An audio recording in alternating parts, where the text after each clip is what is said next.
Good morning, students. I think we are meeting at a very long time. All the best for your results. Now you are going into the final year. Now you will be dealing with all clinical cases. And as per the syllabus, we are supposed to start you with remaining topics of surgery.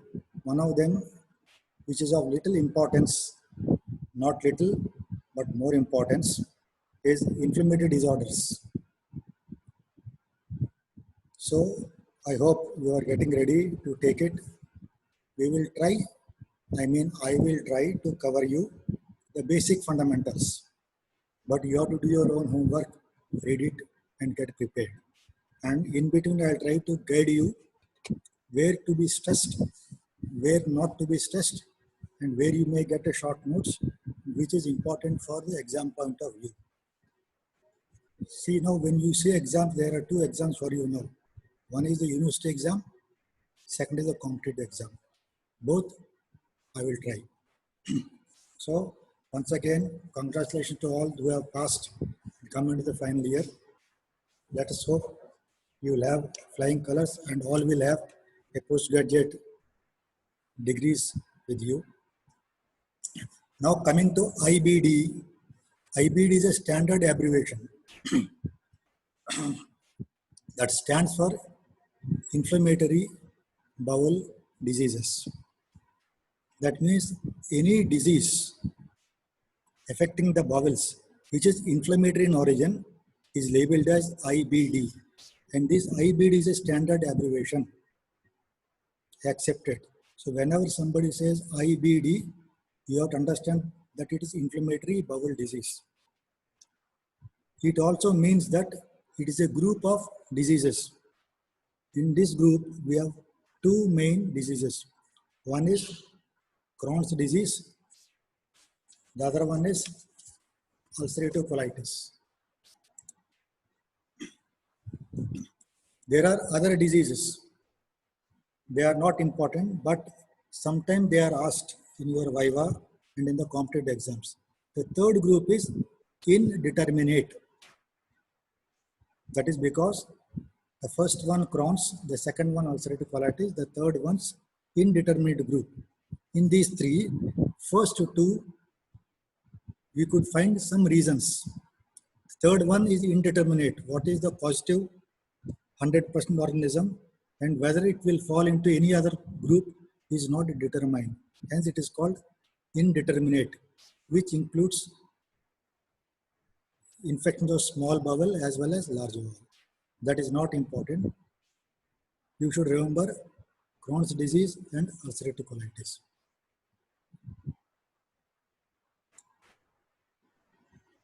Now coming up to the definition. In the board, I have written you a definition which says it is a condition which is a chronic condition resulting from inappropriate mucosal immune activation. This is a definition. I repeat again. It is a chronic condition resulting from inappropriate mucosal immune activation. Chronic means it is going to be with the person for a very long time, and the causation of such a chronic condition is a mucosal immune reaction which is out of place. So here you have to have two things, chronic condition and the mucosal immune activation. If you remember these three things, you can build up the symptomatology, the treatment and everything of this disease.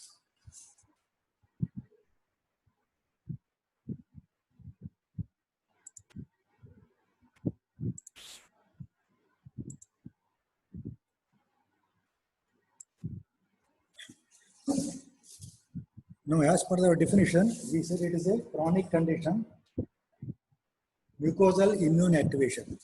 Besides this, there are certain other causes. It is found that many of the people who are affected with Crohn's disease, which we are dealing first, the Crohn's disease, people, 60% of them who are affected with the Crohn's disease are found to have DNA of mycobacteria. But the irony is, you may find a microbacteria DNA, but they do not respond to antitubercular treatment. So here lies a concept question usually asked in interview exams. Like you get a DNA which is tubercular, but a disease which does not respond to ATT. That is antitubercular treatment. Such a disease is Crohn's disease. So that is the reason Crohn's is very easily confused with ATT. This also response says that if a disease which resembles tuberculosis and does not respond to ATT, then you should think it might be Crohn's. So this statement of finding a DNA of mycobacteria and not responding to ATT, that means it is Crohn's.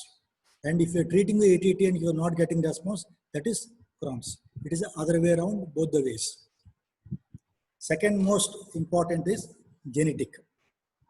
In genetic, there are many genes are involved, but most important for your undergraduate and for you is NOD2 and CARD15. Now this is your homework to find out the full form of NOD and CARD15. These two genes are found in everybody. The variation of these two genes will cause Crohn's disease. How they bring about a Crohn's disease, I'll discuss a little bit later. Third cause is bacterial dysbiosis. Now I have used the word dysbiosis. We all heard the word symbiosis. When there is no symbiosis between the intestinal bacteria, the bacterial antigens are absorbed by the mucosa and they cause an inflammation. This is called dysbiosis. Sometimes you may get a short notes on dysbiosis. Such a dysbiosis causes inflammation. That is because once inflammation is there, what happens is this suppresses the suppressor T cell. In inflammation, there is a cell called suppressor T cell. The function of the suppressor T cell is to suppress the inflammation. Now, what is happening is because of dysbiosis, the bacterial antigen is absorbed into the mucosa and it causes a cellular inflammation and a cellular response. This in turn suppresses the suppressor T cell. Now this suppressor T cell cannot suppress inflammation because it is not able to function. Hence you get prolonged inflammation.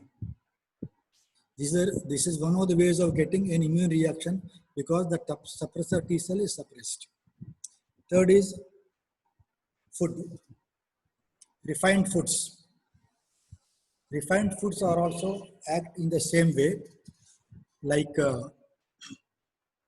dysbiosis. They change the gut bacteria, thereby inflammation seeks into the mucosa and that inflammation in turn suppresses the T cell. So the suppressor T cell is suppressed and this T cell is no more active to suppress inflammation and inflammation is produced or exaggerated. Smoking. This smoking is very important. It is said that this smoking is such a strong etiological factor that it is so strong that if you stop or cessation of smoking is equal to having a drug therapy. I repeat it again, smoking is so strong because if you stop smoking, it is equivalent to you taking immunosuppressive drug therapy. It is so much powerful, itna powerful hai. As if you have taken drugs, you have the same effect. So it becomes one of the most important treatment modalities. When you write your answer, this should be the first. Stop smoking. Cessation of smoking or stoppage of smoking. Third is environment. But how this environment affects the Crohn's disease. Crohn's disease is most common in Ashkenazi Jews. Israel is full of Jews. But in Israel, the Crohn's disease is not that much prevalent as compared to Jews outside. One of the factors is to be blamed our environment. One of the etiology is little bit understood, like previously discussed. Now we come down to the pathogenesis. Pathogenesis means how the etiological factors act to bring about a disease histology. In this, there are 4 main points. One is there is increase in mucosal permeability. Second, there is a cell-mediated inflammatory response. First, what happens is there is a dysbiosis in the gut lumen. The bacterial antigens are absorbed into the submucosa, into the wall of the small gut. That is increased because, and that is possible because there is an increased mucosal permeability. That means this increased mucosal permeability is a genetic factor, and it is found to be increased in people who are suffering from Crohn's disease. So first, pathological damage in Crohn's is increased mucosal permeability. And the cause of this increased mucosal permeability is genetical predisposition, which may be linked to HOD2 and CARDIS15 genes, which we have already done. But all the people who have Crohn's disease may not have an increased mucosal permeability. This is a little thick in this. Second is, as we said, once this immune response or inflammation starts submucosally after the increased permeability, you get a cellular response, cellular inflammatory response. In pathology we studied, in cellular inflammatory response, you have macrophages, leukocytes. They come into the picture, and then you start having production of interleukins and pro-inflammatory cytokines. It is nothing but remembering the first few steps of inflammatory process. Cell-mediated inflammation, pro-inflammatory cytokines. IL-2 is important because this causes a temperature. This is a direct multiple choice question for unit exam. IL-2 is the one which usually causes temperature, and even IL-6 sometimes causes temperature. Just remember IL-2, IL-6, these two will cause temperature. This is one of the causes. That means in symptoms we are going to face that such people might have raised temperature, and their inflammatory process is exaggerated because the normal suppressor T cell is not able to function because it itself is suppressed. So now it cannot suppress the inflammation. So the inflammation is increased.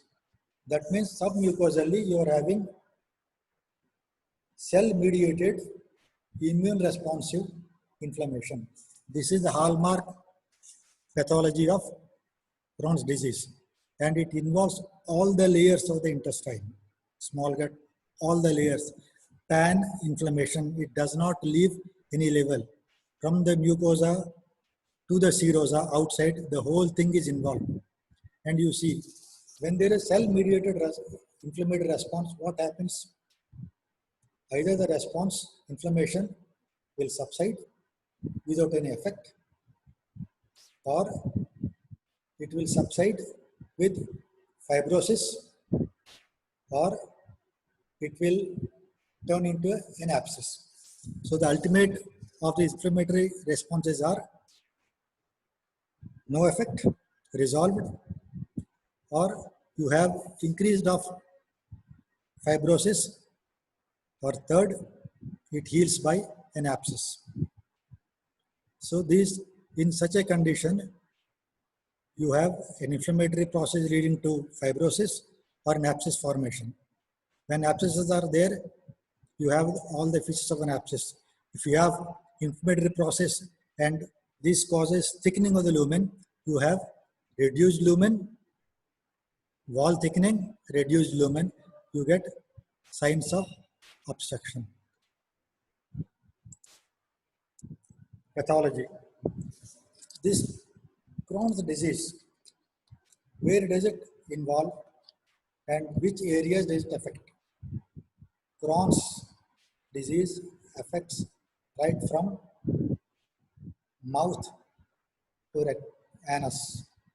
It spares the rectum. Except the rectum, it comes from mouth to anus. It spares the rectum. That means it involves mouth, stomach, small gut, and large gut. But most commonly, it involves the terminal ileum. So pathologically, it can occur from mouth to colon, sparing the rectum. Perianal lesions are very, very common in them. If you have a small bowel Crohn's disease, which is most commonly up to 65% in the terminal ileum, 25% of such cases will be associated with perianal lesions. These lesions are abscesses and fistulae. So if you find a patient, a young man with perianal abscess or a fistula, you should think of a Crohn's disease and take a proper history which will relate to Crohn's disease.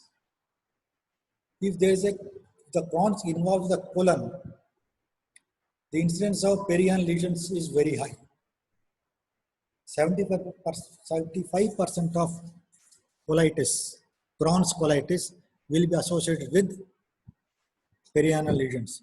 Here lies a small question for you, that is, perianal condition is more prevalent in Crohn's of large gut. Macroscopically, if you see at a specimen of Crohn's, the whole small gut or the large gut which is involved is thickened. When the gut wall becomes thickened, naturally the lumen becomes narrow.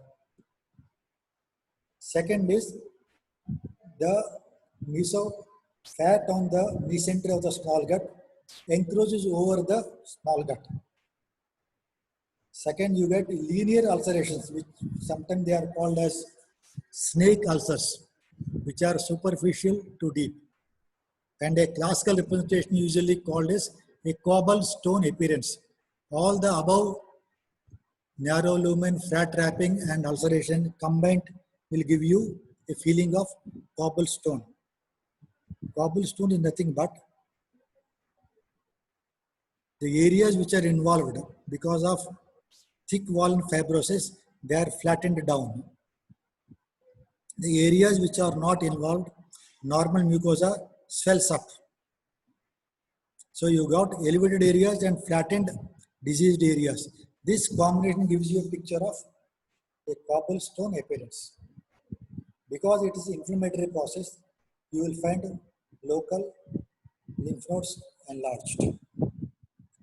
Other characteristic feature is it has got skip lesions. Skip means an area is involved, then you get a gut area which is totally normal. Again, you get an area of involved. So you get an area of terminal ileum is involved. The proximal 20-30 centimeters ileum may be normal, again you get involved. So there is no continuity of lesions. In between, you get segments of large or small bowel which are having no disease or are disease free. Skip lesions is a characteristic feature, and transmural inflammation is a characteristic feature of Crohn's disease. Microscopy. Here I give you one advice. open any pathology book and try to familiarize with the microscopic picture, because such microscopic picture can come as a multiple choice question for you in the NEET exams. As we said, it is a area which has skip lesions. So the area examined under the microscope will have full thickness involvement. There will not be any non-normal areas. The full thickness of the intestine is involved pathologically in the microscopy, and it is involved with non-caseating granulomas. These non-caseating granulomas are usually found in 60% of Crohn's disease. When you find a non-caseating granuloma with full thickness inflammatory reaction in a gut or a bowel mucosa, it is 100% Crohn's disease. In other 40%, you may have a pan-inflammatory reaction, but no non-caseating granulomas. You will have only fibrosis. Other findings which usually find in these are nerve cell hyperplasia. There are two histological features. One is where you get a nerve cell hyperplasia. One is at the edge of peptic ulcers. Second is in Crohn's pathology. These are the two pathological areas where you can have a nerve cell hyperplasia. That is the reason in peptic ulcer you get pain when the ulcer is irritated. Here nerve cell hyperplasia also causes pain. But other distinguishing pathognomonic feature is there is an abrupt change or a transformation from an pathological area to a normal area. That means this normal area is very, very close to the pathological area. It suddenly changes. Whereas in other inflammations, the inflammatory pathology gradually changes into a normal pathology. Here there is abrupt change from a normal involved area and a pathological area. That we will describe as immediate normal area, which is next or adjacent to pathological area. This is not found in ulcerative colitis. In ulcerative colitis, pathological area gradually changes into the normal area. Here, abrupt change, waterfall area type. There is a line drawn. You have a limit where the pathology ends. Immediately the normal area starts. This is a characteristic feature of ulcerative colitis with 60% of non-casing granulomas and full thickness inflammation.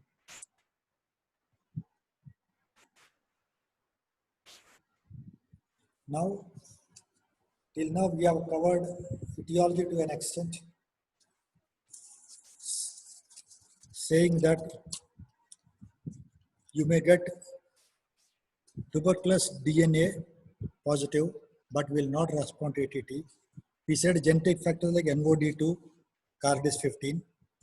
We talked about bacterial dysbiosis and a role of suppressor T cells being suppressed, so that inflammation is flourished. Smoking, we said, has an effect of as if you are treating them with drugs. And other cause of pathology, we said, increased mucosal permeability. And we said it involves the 10 millillium 65%, and you may have perianal lesions and as well as signs of obstruction and pain. Now, how does a patient of Crohn's presents? Normally, what happens is, if you take a graph, it has got two peaks of presentation. Around 25 years, there is a peak of presentation, and at the age of 70 years, there is two peaks of presentation. Number one. And number two, it usually presents in worried Western woman. A Western woman who is worried, tensed, such Western worried woman also is more common. So you have two peak presentations, one at 25 years around 25, 20, 25, 30. Second is 65 to 70, say around 70 years. Two peaks mostly found in worried Western women. There is another mnemonic commonly in surgery is fat 50 flatland female for gallstones. In the same way, in Crohn's disease, it is worrying Western women. Now, type of presentation is it can present as an abdominal pain. So, presenting as pain abdomen. This pain, where it should be, as pathologically we told, it is a usually affect the terminal ileum. So, it should be in the right iliac fossa. When you have such pain, you should think of other different diagnoses in that area, like appendicitis, mesenteric adenitis, and other diagnoses.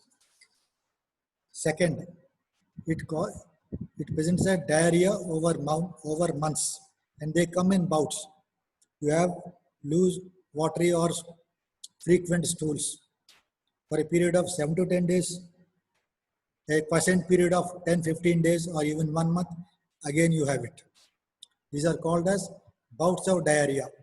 In between periods are called, which are having no diarrhea, which is called as periods of remission. So you have a period of diarrhea, period of remission, which is quite no diarrhea. In these remissions, you may have pain. So one, it can present as abdominal pain. It can present as diarrheas. Third, it can present as perianal fistulas. It can present as perianal fistulas. These are the presentations which are based on the pathology. Now, if the terminal ileum is involved, that is the area where B12 and other things are absorbed. So you have a concomitant B12 deficiency and anemia, and repeated bouts of diarrhea will lead to malabsorption, and malabsorption is the cause for anemia. So ultimately you have symptoms because of pain, abdominal pain, right iliac fossa, and the thickened terminal ileum may palpate as a small mass. So it can present as abdominal pain, mass abdomen in the right iliac fossa, diarrhea, remissions, and symptoms of malnutrition like anemia, B12 deficiency. Because it is a chronic condition, as we have already told you in the definition, and this is a pan-inflammation from mucosa to serosa. The adjacent bowels do get adherent. So you may have adhesions and fistula formation. These fistulas can be between loops or to the external. In case of perianal area, you will have multiple fistulas opening to external outside. These fistulas are multiple and they discharge, they are all discharging, sometimes called as watering can perineum. Sometimes this watering can perineum word can be asked in your viva. So these are the symptoms in common, and now how normally or in which way a patient of Crohn's disease can present to you. One, he can present as acute condition. Two, or he can present as the way we told you as pain abdomen, as mass in the right iliac fossa, as diarrheas, or as perianal fistulas. Or fourth, he can also present as extraintestinal manifestations.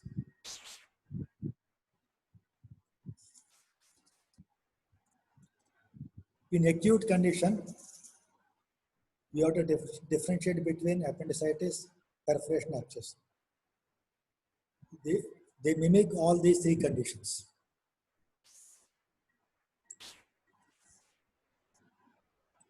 The other presentation is you do not have a mass, you do not have an intestinal obstruction, you do not have perianal fistulas, but you can manifest as an extra-intestinal manifestation. They present as erythema nodosum, pyoderma gangrenosum, arthropathies, iritis and uveitis, but amyloidosis is rare. So if a patient presents with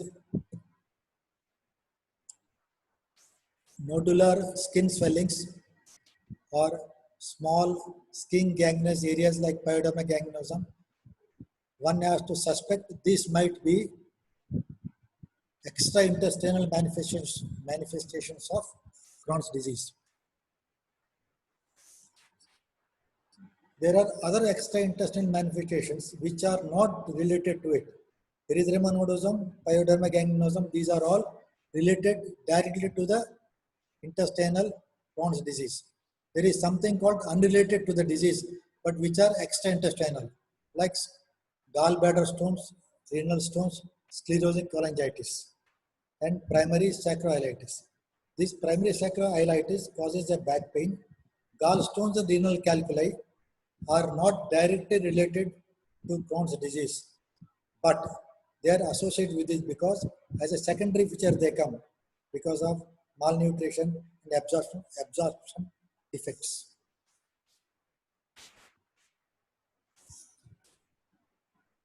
Now presentation, if we summarize, either you can present as pain abdomen, mass, fistulae, or as obstruction because of luminal narrowing. Now what are the investigations? Investigation usually lab investigations and radiological investigation. Lab investigation will be based on malabsorptions. We said terminal ileum is the most common involved site.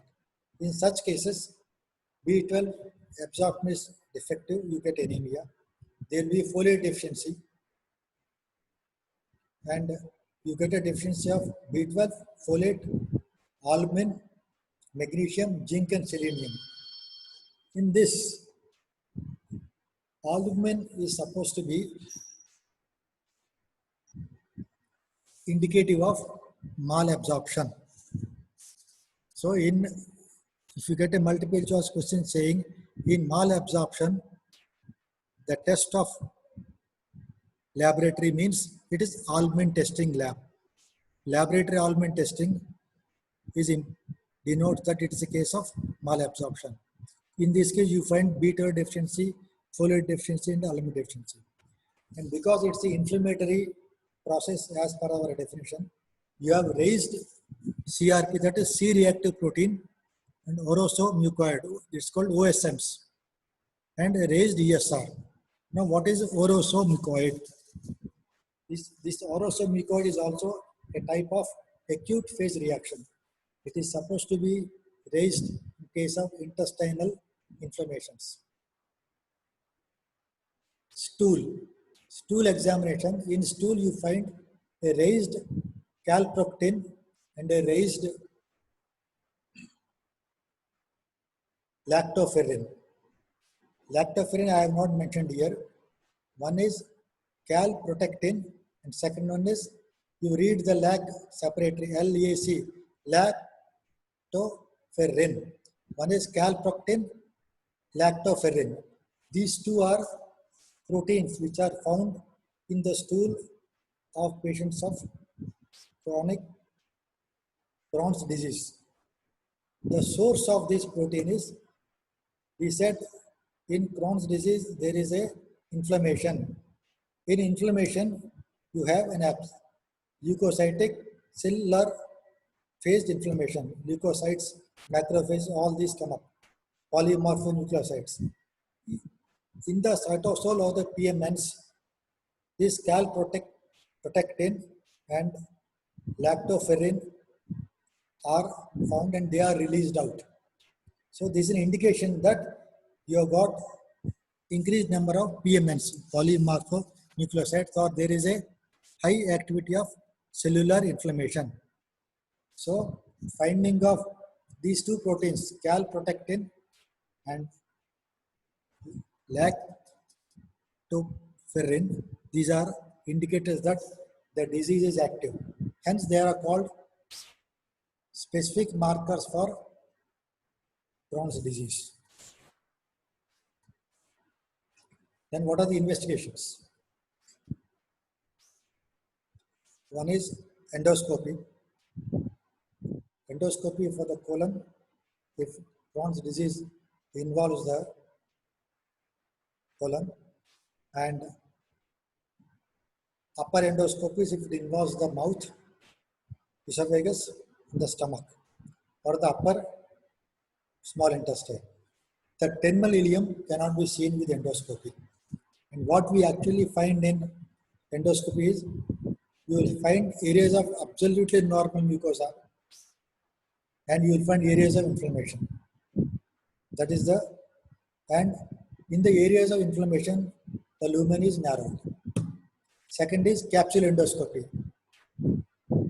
This is what is usually done, where a small capsule which has got a camera in it, you are swallowed, it goes on taking photographs, and ultimately this capsule is discarded in the stool. You retrieve it from your stools and you analyze the photos. This is where it is called as a capsule endoscopy. And this capsule endoscopy is potential that you may get a short notes on that. And you are requested to go home and add this up as a value addition notes to this presentation. Second, imagings. One is high resolution ultrasound. This ultrasound can show you bowel thickenings, which is a characteristic of Crohn's disease.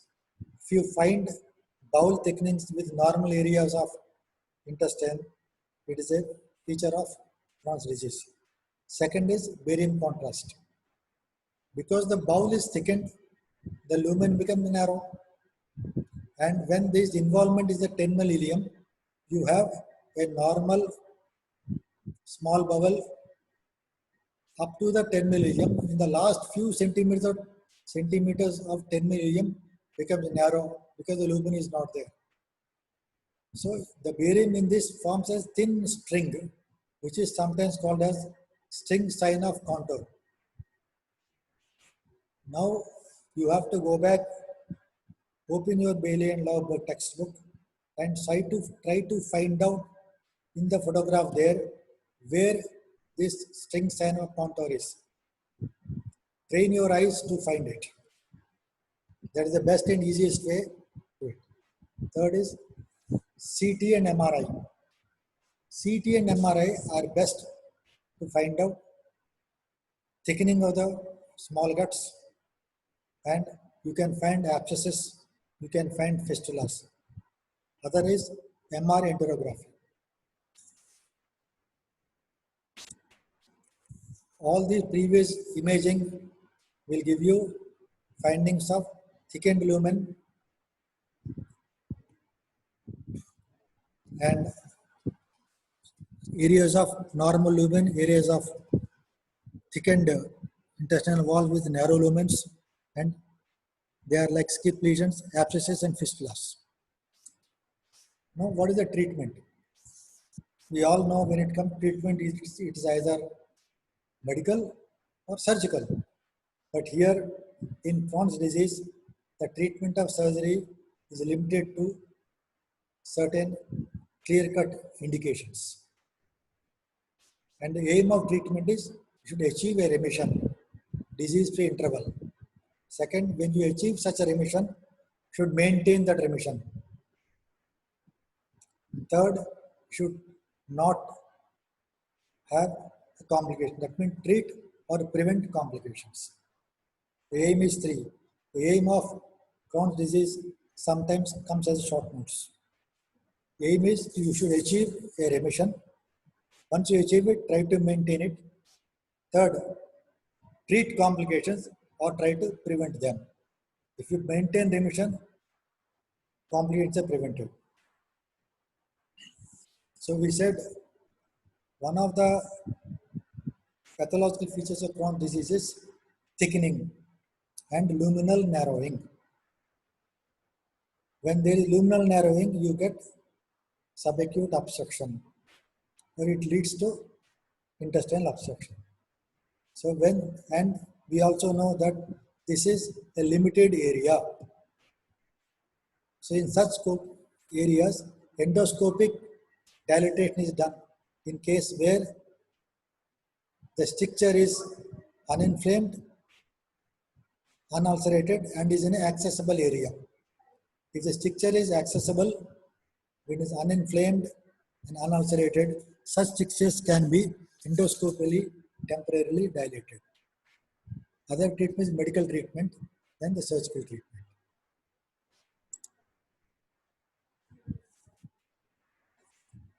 In medical treatment, you have one is steroids and many other drugs. We'll just cover one by one. Steroids. The efficacy of steroids is they are cheap and they give a rapid remission of symptoms like pain, subacute obstructions, fever. Such symptoms are very rapidly remission because steroids are anti-inflammatory, because Crohn's disease is an inflammatory process, and this is because of it acts through suppressing T cells. Suppressor T cells are suppressed. I am repeating suppressor T cell because I'll tell you in the last why this T cell I am repeating separately and frequently. Second is steroids are used to maintain suppression only, not for maintenance therapy. If you start going on using steroids to maintain suppression, ultimately you will end up in adrenal suppression, other problems.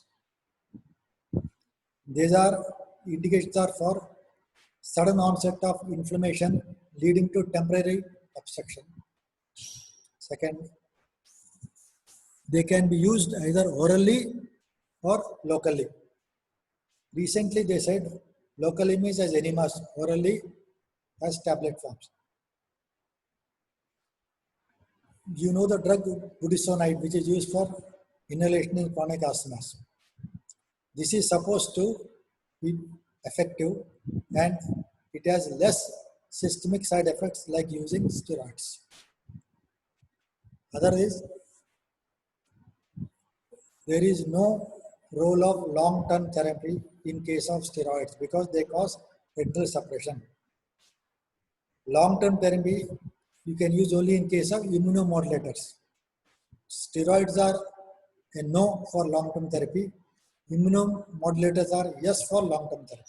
So steroids are used only for acute conditions. Second drug of used is 5-ASA.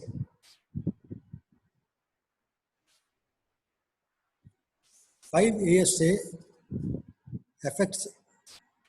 effective is in both small intestine Crohn's disease and large intestinal colonic Crohn's disease, but it is more effective in case of colonic Crohn's disease.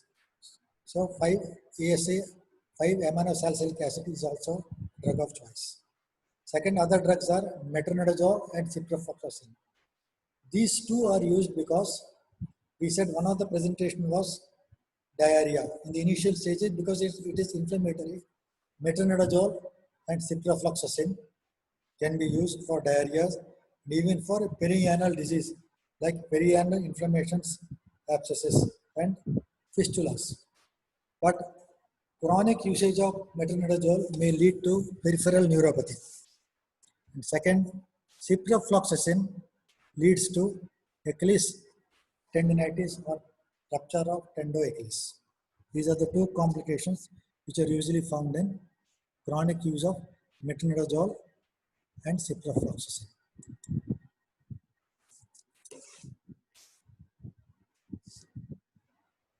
Third is immunomodulators.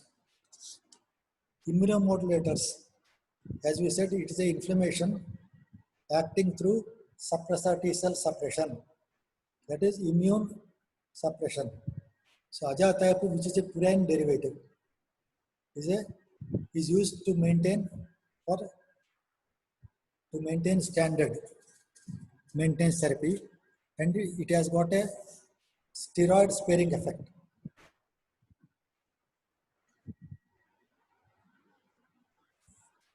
This azathioprine, as I said, it is a purine analog or purine derivative. Before doing this testing, putting a patient on azathioprine, you should test for a deficiency called TPMT deficiency, thiomethyl deficiencies. This is not TMPT, but it is TPMT deficiency. It is methyl transferase deficiency. When you have a methyl transferase deficiency, what happens is this azathioprine is converted to 6-mercaptopurine. And this 6-mercaptopurine is metabolized by methyl transferase, MT, thiomethyl transferase. This thiomethyl transferase metabolizes 6-mercaptopurine. And this 6-mercaptopurine is a metabolite of azathioprine.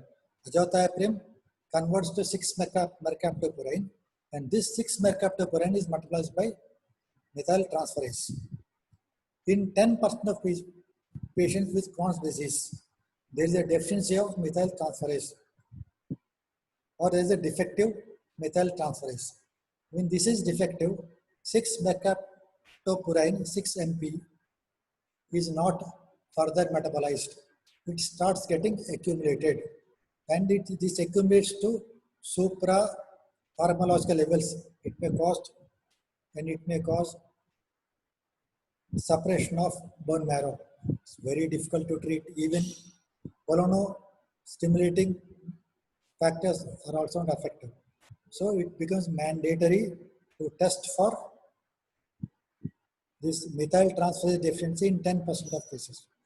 Second is cyclosporine. Cyclosporine causes 80% of remission because it inhibits cell-mediated immune response initially. Second group of drugs are monoclonal antibodies, which are infliximab, vedolizumab, and etrolizumab. This you have to remember and understand. There is nothing much to talk in them. In these vedolizumab and etrolizumab, these two prevent leukocyte migration. Because they prevent leukocyte migration, they are the drug of choice to prevent recurrence after a possible surgery in case of Crohn's disease. And sometimes they cause acute fistula. So these two, vedolizumab and etrolizumab, these two drugs are helpful in post-operative management, and sometimes they achieve a fistula treatment. So treatment of fistula in Crohn's, the drugs are these two, Vedi and etrolizumabs. Surgical management. As said, surgical management is not curative. It is only to manage the complications like obstructions, fistulas, and abscesses. Complications itself give you what type of treatment should be done. In case of recurrent intestinal obstruction, you have to do resection and anastomosis. In case of fistula, you do fistulectomy. In case of bleeding, resection. Abscesses, you drain. In case of perforation, resections.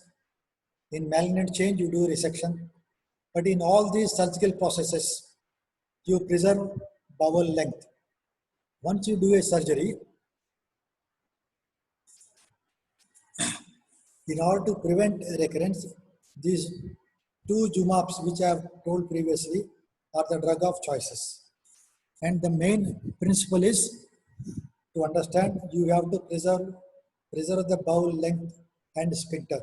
Preserve bowel length as much as possible and preserve sphincter function as much as possible. Surgical treatment is not a curative. It is preserving the bowel length, sphincter. I repeat it. Preserve the bowel length, preserve the functions, and it is not curative.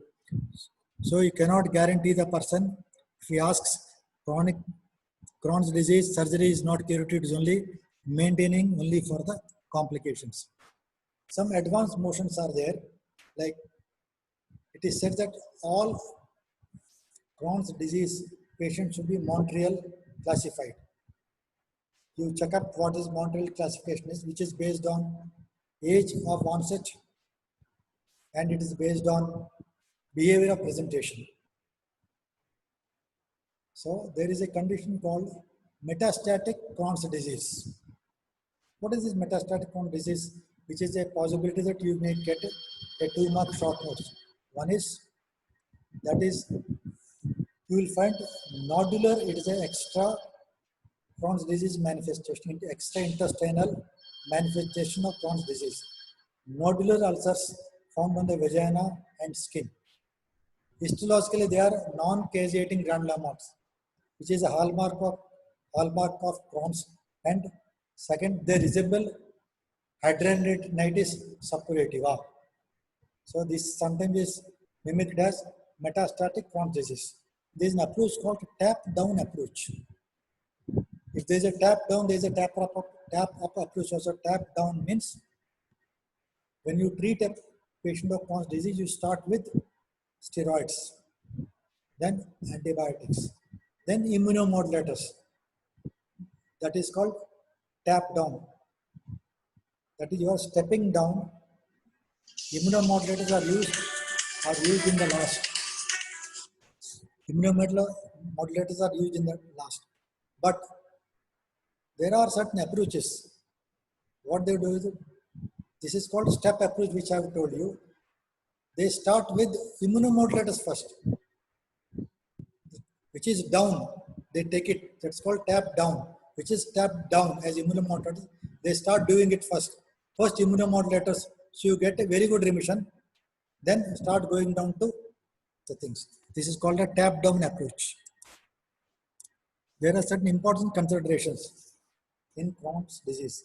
It spares the rectum and it may present as aphthous ulcers. Because aphthous ulcers are caused because of T cell suppression. That is the reason all the cause of the aphthous ulcers are T cell suppression. That is the reason I have been telling you T cell, T cell, T cell. Systemic diseases with aphthous ulcers. Now we will remember other areas, causes where you may get an aphthous ulcer. One is Behçet's disease, which may be a short notes, find out. Second is Magic syndrome, which is a variant of Behçet's. Magic means. Third is the celiac disease, reactive arthritis, and in HIV and AIDS you get. Thank you. All the best. In this presentation, purposefully, an abbreviation was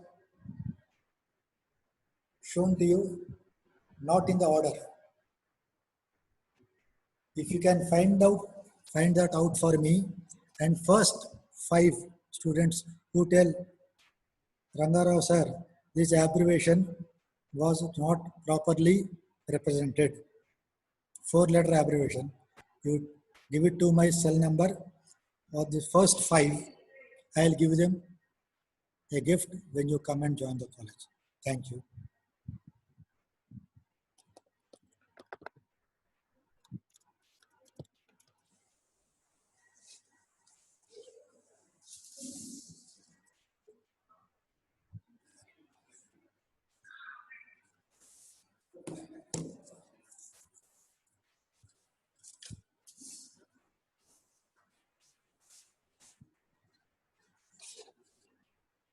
Morning, sir.